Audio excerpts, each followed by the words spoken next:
Welcome friends, shares on fire में आपका फिर से स्वागत है। बात कर लेते हैं फ्राइडे की और उसके बाद बात करेंगे नेक्स्ट वीक में हमें किस तरह से इंट्राडे और पूरे वीक की रेंज हमें निकालनी है और किस तरह से हमें ट्रेड प्लान करना है। मैंने फ्राइडे के दिन आपको ये वाला चार्ट भी शेयर किया था और साथ साथ हमने यहाँ से एक लॉन्ग भी प्लान किया था। और अगर आपको मैं चार्ट पैटर्न्स दिखाऊं तो चार्ट पैटर्न्स हर टाइम फ्रेम में वर्क करते हैं। यहाँ पे मैंने ये हेड एंड शोल्डर पैटर्न आपको शेयर किया था टेलीग्राम चैनल पे। आप ये अगर ये वाला पैटर्न देखोगे तो ये आपको फ्लैग पैटर्न नज़र आएगा। अगर आप यहाँ पे देखोगे तो आपको डब्ल्यू पैटर्न नज़र आएगा। काफ़ी लोग पूछते भी हैं कि कौन सा पैटर्न कब यूज़ करना चाहिए। देखो, पैटर्न सारे वर्क करते हैं हर टाइम फ्रेम में, बट उसमें आपको इंस्टेंट रिएक्शन देखना पड़ता है। आपको अगर 1 मिनट में देखना है तो आपको 1 मिनट की तरह ही प्लान करना पड़ेगा। ये नहीं कि आप 1 मिनट में देख रहे हो और उसके बाद आपने ट्रेड प्लान कर लिया और उसके बाद आपने ना प्रॉफिट बुक किया ना ही स्टॉप लॉस बुक किया। अब बात कर लेते हैं निफ्टी की, इंट्राडे की, और नेक्स्ट वीक हमारा क्या ट्रेड सेटअप बनेगा। मैंने आपको मल्टीपल बार ये बताने की कोशिश की है कि मार्केट में जब भी कोई इम्पल्स लगता है उसका करेक्शन आता है। ये करेक्शन आया था और इस इम्पल्स का ये करेक्शन आया। अब इस इम्पल्स का ये करेक्शन हमें देखने को मिल सकता है। अब हमारे लेवल्स कौन से आ रहे हैं, इसका हमें यहाँ तक और यहाँ तक दो लेवल्स देखने को मिल रहे हैं। प्राइस एक्शन से हमें कौन सा लेवल देखने को मिला है, जो मैंने आपको काफ़ी बार बताया था, 19,230 का लेवल। ठीक है, मार्केट ने इसी के ऊपर क्लोजिंग दे दी है। मार्केट एक रेजिस्टेंस पे क्लोज हुआ है। ठीक है, बात कर लेते हैं अब ये ऊपर वाले दो लेवल कौन से हैं। ये जो लेवल मैंने निकाले हैं ये फिबोनाची टूल से निकाले हैं। अगर हम इसको यहाँ से ड्रॉ करेंगे, ये इम्पल्स ले लेते हैं। इम्पल्स जो होता है वो हाइयर से लेकर और लोअर तक लगता है या फिर लोअर से लेकर हाइयर तक ठीक है। अब आप देखो यहाँ पे तीन लेवल हमें देखने को मिल रहे हैं, 0.5, 0.58, 0.618। ये गोल्डन रेशोज होती हैं। मैंने यहाँ पे गोल्डन भी मार्क कर रखा है। काम ये 0.382 भी करता है, पर हम इसको ज़्यादा प्रायोरिटी नहीं देते as compare to these three. ठीक है, अब हमें लेवल पता चल गए। 19,343 ये हमारा फर्स्ट रेजिस्टेंस बन रहा है। सेकंड कौन सा बन रहा है हमारा, सेकंड हमारा बन रहा है 19,424 का, और थर्ड हमारा जो बन रहा है वो बन रहा है 19,463 का।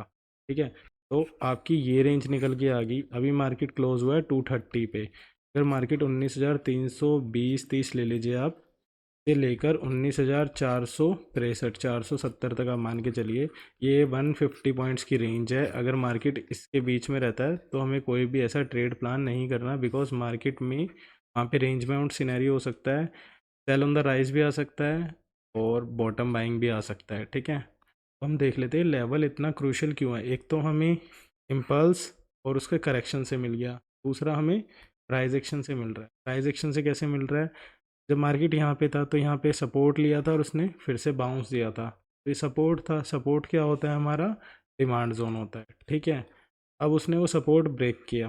ठीक है, ब्रेक कर दिया। अब मार्केट दोबारा इसी के पास जाने की कोशिश कर रहा है, तो अब ये क्या बन जाएगा, सप्लाई जोन। सप्लाई जोन को हम क्या बोलते हैं, तो हम बोलते हैं रेजिस्टेंस, जहाँ से हमें फिर से एक सेल देखने को मिल सकता है। और प्लस मार्केट में जो ट्रेंड है वो नेगेटिव ट्रेंड है। तो ये जो रेंज है ये बहुत ही इंपॉर्टेंट रेंज है, जो कि रेंज आ रही है 19,320 से लेकर 19,480 तक। इस रेंज के बीच में हमें शांत बैठना है और देखना है कि मार्केट में क्या हो रहा है। अब इंट्राडे प्लान कर लेते हैं। इंट्राडे के लिए हमें शॉर्टर टाइम फ्रेम पे जाना होगा। अगर मैं गिफ्ट निफ्टी की बात करूँ तो उसमें थोड़ा सा हमें ऊपर की साइड क्लोजिंग मिल रही है। वो अभी 427 पे चल रहा है समथिंग, तो हो सकता है कि मार्केट में गैप अप मिले। अगर समवेयर मार्केट यहाँ पे ओपन होता है 19,333 के आसपास, क्योंकि मार्केट में 100 पॉइंट से ज़्यादा का गिफ्ट निफ्टी ऊपर चल रहा है, तो मार्केट में इतना तो ओपन हो ही सकता है, क्या पता इससे ऊपर भी हो जाए।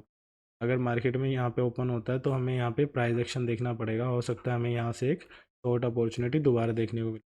अगर इनकेस मार्केट यहाँ पे ब्रेकआउट दे देती है तब हमें कम से कम 20 to 30 मिनट्स वेट करना पड़ेगा एक प्राइस एक्शन बनने के लिए। हो सकता है मार्केट यहाँ पे फेक ब्रेकआउट दे दे और फिर से दोबारा नीचे आ जाए, तो जो भी कॉल बायर्स हैं उनको ट्रैप कर दे और मार्केट यहाँ पे एक लॉन्ग अनवाइंडिंग कर सकती है। तो हमें डायरेक्ट जंप नहीं करना। इन केस अगर मार्केट फ्लैट ओपन होती है तो हमारे ये वाले लेवल्स काम आएंगे। लेवल्स कौन से हैं, 200 का जो लेवल है, अगर मार्केट इसको ब्रेक करता है फिर से हमें एक गैप फिल होते हुए नज़र आ जाएगा। अगर मार्केट इसको ब्रेक करता है 19,280 को, तो हमें फर्स्ट टारगेट ये देखने को मिलता है। और अगर मार्केट सही चला और मार्केट ने यहाँ पे आधा घंटा सस्टेन कर लिया, तो हमें एक और लेवल देखने को मिल सकता है जो हमने इससे निकाला था, फिबोनाची से और प्राइस एक्शन से। उसका हमारा कौन सा लेवल निकल के आया था? उसका हमारा लेवल निकल के आ रहा था, ये दो लेवल निकल के आ रहे थे। एक ये वाला लेवल निकल के आ रहा था और एक ये वाला लेवल आ रहा था। तो हम 400 तक बुक कर सकते हैं अपना प्रॉफिट, अगर मार्केट यहाँ पे सस्टेन कर जाता है और फिर इस लेवल को ब्रेकआउट करता है, तो हमें फिर से एक अपवर्ड की डायरेक्शन देखने को मिलेगी। बाकी कुछ भी सिनेरियो होता है मैं अपने टेलीग्राम चैनल पे आपको अपडेट कर देता हूँ। टेलीग्राम का चैनल डिस्क्रिप्शन में डाल। बात कर लेते हैं बैंक निफ्टी इंडेक्स की। बैंक निफ्टी का इंडेक्स आपके सामने लगा दिया है। बैंक निफ्टी का ये डेली का चार्ट है। अगर मैं यहाँ पे भी वही सेम सिनेरियो है, मार्केट का ये करेक्शन है, मार्केट का ये इम्पल्स है, तो इसका ये करेक्शन आना बाकी है। तो उसके लिए हमें फिर से एक टूल ड्रॉ करना पड़ेगा, जो कि टूल है फिबोनाची। अगर मैं इससे यहाँ से यहाँ तक काउंट करूँ, तो आपको यहाँ पे लेवल्स देखने को नज़र आएंगे। अब आपको यहाँ पे लेवल्स देखने को नज़र आ रहे हैं 43347, ये लेवल है। और एक लेवल है 43640, और उसके बीच में दो लेवल हो रहा है 43546 और 43347। ये चार लेवल हमें देखने को नज़र आ रहे हैं। तो हमारी रेंज कौन सी बन गई? 43,318 पे मार्केट क्लोज है, तो हमारी रेंज होगी 43,347 से 43,640 तक। ऑलमोस्ट 300 पॉइंट्स की हमारी बैंक निफ्टी में रेंज आ रही है। एक तो हमें रेंज कहाँ से मिल गई? फिबोनाची टूल से। दूसरा हमें रेंज किससे मिल रही है? ट्रेंड लाइन से। अगर मार्केट का ये वाला शॉर्ट टाइम का ट्रेंड देखोगे आप, तो मार्केट ने कोई भी ट्रेंड लाइन ब्रेक नहीं की और ये तीनों डोजी कैंडल बनी हुई हैं। इसमें क्या हो रहा है कि बायर और सेलर्स की फाइट हो रही है और प्रॉपर दोनों में से कोई भी बेस्ट डिसीजन नहीं ले पा रहा। तो मार्केट जहाँ पे ओपन हो रही है वहीं पे क्लोज होती हुई नज़र आ रही है। और तीसरी कंफर्मेशन हमें कहाँ से मिलती है? प्राइस एक्शन से। वो भी एक बार चेक कर लेते हैं। के लिए थोड़ा स्टार्ट कर लेते हैं। आप देखोगे प्राइस एक्शन में, लेकिन मैं ये रिमूव कर देता हूँ। अगर आप देखोगे प्राइस एक्शन में, तो यहाँ पे ये जो लेवल बना हुआ था, ये लेवल था हमारा सपोर्ट का। यहाँ से बार बार क्या आ रही थी? डिमांड आ रही थी। अब अगर आप देखोगे तो यहाँ मल्टीपल बार यहाँ से डिमांड आती हुई नज़र आई है, और जब मार्केट ने इसको ब्रेक किया तो हमें फिर से स्ट्रेट फॉल देखने को मिला। अब मार्केट इसी के पास है। एक तो हमें फिबोनाची से मिल गया कि मार्केट यहाँ तक करेक्ट कर सकती है, फिर से नीचे आ सकती है। दूसरा, अगर मार्केट इसको ब्रेक करती है ऐसे, तो फिर मार्केट ऐसे आएगी, फिर ऐसे जाएगी। जनरली क्या होता है, बिल्कुल ये ऐसे नहीं जा सकती मार्केट। अगर आप कहीं पे भी मार्केट का रन देखोगे, यहाँ से मार्केट ने इसको बनाया, यहाँ से ब्रेकआउट दिया, फिर गया ऊपर, फिर यहाँ पे दोबारा आया, मार्केट ने यहाँ डबल बॉटम बनाया, ब्रेकआउट दिया, फिर ऊपर गया। अगर मार्केट इसको भी नीचे ब्रेक करता है, तो फिर से यहाँ पे आएगा, उसके बाद दोबारा ऐसे ही बनाएगा पैटर्न, फिर मार्केट ऊपर जाएगा। तो अभी हमें बिल्कुल भी लॉन्ग पोजीशन जो करनी है वो बिल्कुल बहुत कम क्वांटिटी में करनी है। ज़्यादा क्वांटिटी में हम काम नहीं करेंगे और स्कैल्प मोड पे ही रहेंगे। तो हमें यहाँ से क्या मिला? जो ये डिमांड जोन था, अब वो बन चुका है सप्लाई जोन। ठीक है। डिमांड जोन क्या होता है? डिमांड जोन होता है अपना सपोर्ट, और सप्लाई जोन क्या होता है अपना?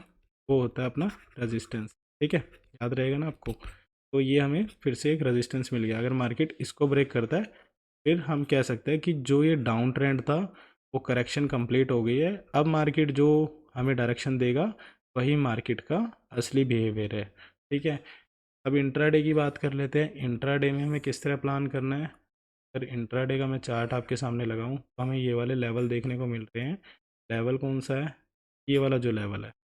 अगर मार्केट इसको ब्रेक करता है तो हमें ये एक फिर से नया टारगेट देखने को मिलेगा, और अगर मार्केट इसको ब्रेक करेगा फिर हमें एक गैप फिल होते हुए भी नज़र आ जाएगा। और अगर मार्केट इसको ब्रेक करता है, तब हमें 43,485 का लेवल मिल जाएगा। लेवल कौन से हैं ये आप खुद भी देख सकते हो, नहीं तो मैं यहाँ पे मार्क भी कर देता हूँ। ये वाला हमारा लेवल निकल के आ रहा है, जो कि लेवल है 43,416 का। बट मार्केट तो गैप अप ओपन होने वाला है, तो मार्केट में हमें कहाँ मिलेगा? रेजिस्टेंस पे मिलेगा। तो वहाँ पे एक प्राइस एक्शन बनने देंगे, उसके बाद हम डिस्कस कर लेंगे टेलीग्राम पे भी कि मार्केट में हमें कौन सी मूव प्लान करनी चाहिए।